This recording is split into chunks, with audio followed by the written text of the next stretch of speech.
Hello all, welcome back to our channel Sowji Kanna vlogs. ఎలా ఉన్నారండి? అందరూ బాగున్నారు అనుకుంటున్నాం. మేమైతే చాలా బాగున్నాం, మీరు కూడా బాగున్నారనుకుంటున్నాం. వీడియో పెట్టి చాలా రోజులు అయిపోయింది. సో సర్లే అని సరదాగా రోజు వీడియో తీస్తున్నాను. యాక్చువల్గా అయితే చిన్న స్నాక్ చేస్తున్నామండి, మమ్మీ చేస్తున్నారు. సో అదే వీడియో తీస్తున్నాను, చూడండి.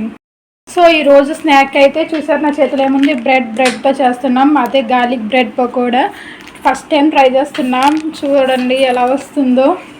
గార్లిక్ బ్రెడ్ పకోడీకి కావాల్సింది ఫస్ట్ పొటాటోస్. సో ఇవి నేను 4 తీసుకున్నాను. మన క్వాంటిటీ ఎంత కావాలో అంత తీసుకోవాలి. నేను 4 తీసుకున్నాను. 4 తీసుకుని వాటిని మంచిగా బాయిల్ చేసుకుని పీల్ తీసుకుని స్మాష్ చేసి ఒక ప్లేట్లోకి తీసుకున్నాను. నెక్స్ట్ దీంట్లోకి సాల్ట్, గరం మసాలా, ధనియాల పౌడర్ అండ్ అల్లం వెల్లుల్లి పేస్ట్, కొత్తిమీర, మెల్లగా నిమ్మకాయ అన్నీ పిండి పక్కగా మంచిగా కలుపుకొని ఉంచుకోవాలండి. నెక్స్ట్ అలాగే గార్లిక్ కూడా వేసుకోవాలి.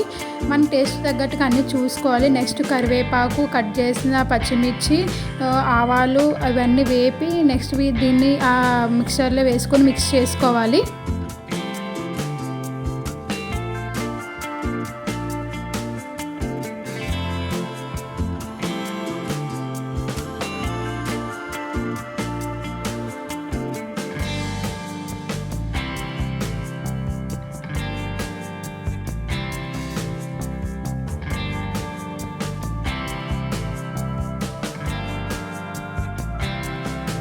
నెక్స్ట్ మనం బజ్జీలు వేసుకోవడానికి శనగపిండి కావాలి కాబట్టి ముందుగా దీంట్లో ఒక వామ్ వేసుకోవాలి. వామ్ అనేది మనకి టేస్ట్ మారుస్తుంది, మంచి అరుగుదలను ఇస్తుంది. కాబట్టి వామ్ అండ్ కారం, సాల్ట్, టేస్ట్ తగ్గ సాల్ట్ అండ్ మనకి ఎంత క్వాంటిటీ కావాలో సో అంత శనగపిండి తీసుకొని మంచిగా వాటర్ వేసుకొని మిక్స్ చేసుకుంటూ ఉండాలండి. మరి ఎక్కువ వాటర్ వేసేసుకోకూడదు, ఎందుకంటే ఎక్కువ వాటర్ అయిపోతే ఆయిల్ లాగేస్తుంది అండ్ బజ్జీలు అనేవి మనకు మంచిగా రావు. సో ఇక్కడ చూపిస్తున్నట్టుగా అలా మెల్లమెల్లగా వాటర్ వేసుకొని కలుపుకోవాలి అండ్ లంప్స్ లేకుండా బాగా కలుపుకోవాలి.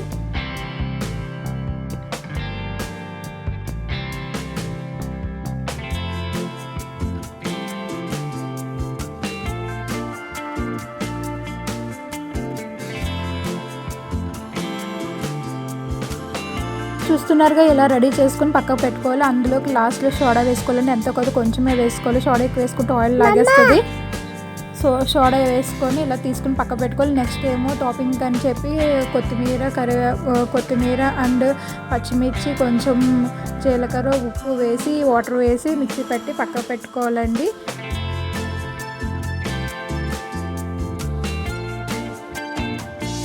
ఆయిల్ హీట్ అయ్యే లోపల మనం బజ్జీ వేసుకోవడానికి అని చెప్పి బ్రెడ్ రెడీ చేసుకోవాలి. సో అందుకని చెప్పి స్లైసెస్ తీసుకొని సైడ్ అటు ఇటుగా కొంచెం కొత్తిమీరది ఆ పేస్ట్ అప్లై చేసుకొని నెక్స్ట్ దాంట్లోకి ఆలు స్టఫింగ్ పెట్టుకుంటే అలా ఒక్కొక్కటి ప్రిపేర్ చేసుకొని స్లోగా పెట్టుకొని బ్రేక్ అవ్వకూడదండి. సో స్లోగా మెల్లగా దాన్ని అప్లై చేసుకొని పెట్టుకొని స్టఫింగ్ మంచిగా పెట్టుకొని సైడ్ పెట్టుకోవాలి. నేను మొత్తం బ్రెడ్ ప్యాకెట్ అంతా చేసేసానండి. సో అందుకనే నాకు ఎక్కువ ఇంకా సరిపోలేదు, 4 పొటాటోస్ సరిపోలేదు, ఇంకా 5-6 పడతాయి. సో మీరు కూడా చేసుకునేటప్పుడు మీకు ఎన్ని పడతాయో చూసుకొని చేసుకోండి. నేను ఫస్ట్ టైం చేశాను.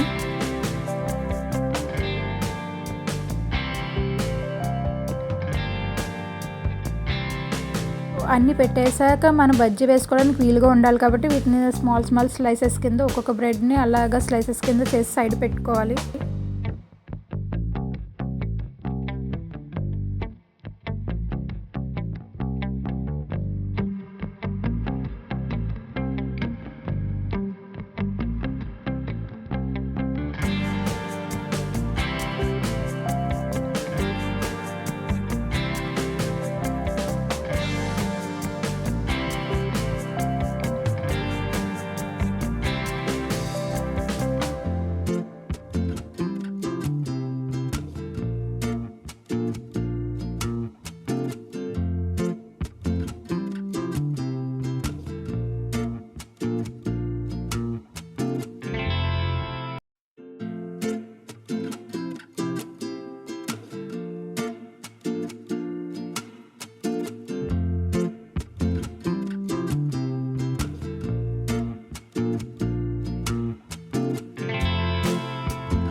ఫైనల్లీ యమ్మీ యమ్మీ గార్లిక్ బ్రెడ్ పకోడా రెడీ అయిపోయింది. చూసారు ఎంత బాగా వచ్చిందో.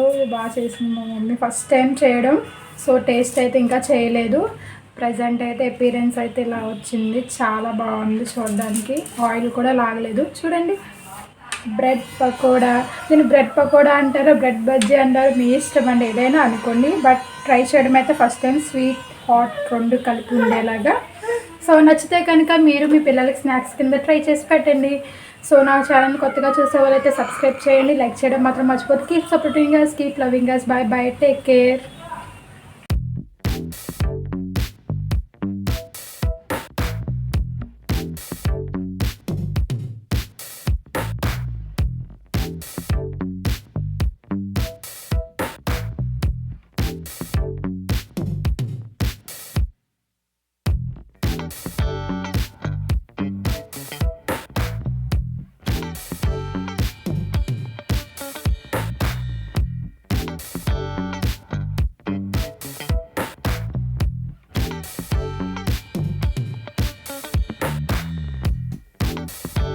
వీడియో చూసిన వాళ్ళందరూ లైక్ చేయడం మాత్రం మర్చిపోవద్దు. సో లైక్ చేయండి. నా ఛానల్ని కొత్తగా చూసిన వారైతే సబ్స్క్రైబ్ చేసుకోండి. పక్కనే ఉన్న బెల్ ఐకాన్ మీద క్లిక్ చేయండి. అప్పుడే నేను పెట్టే ప్రతి వీడియో మీకు నోటిఫికేషన్ ద్వారా తెలుస్తుంది. Thank you. Bye bye.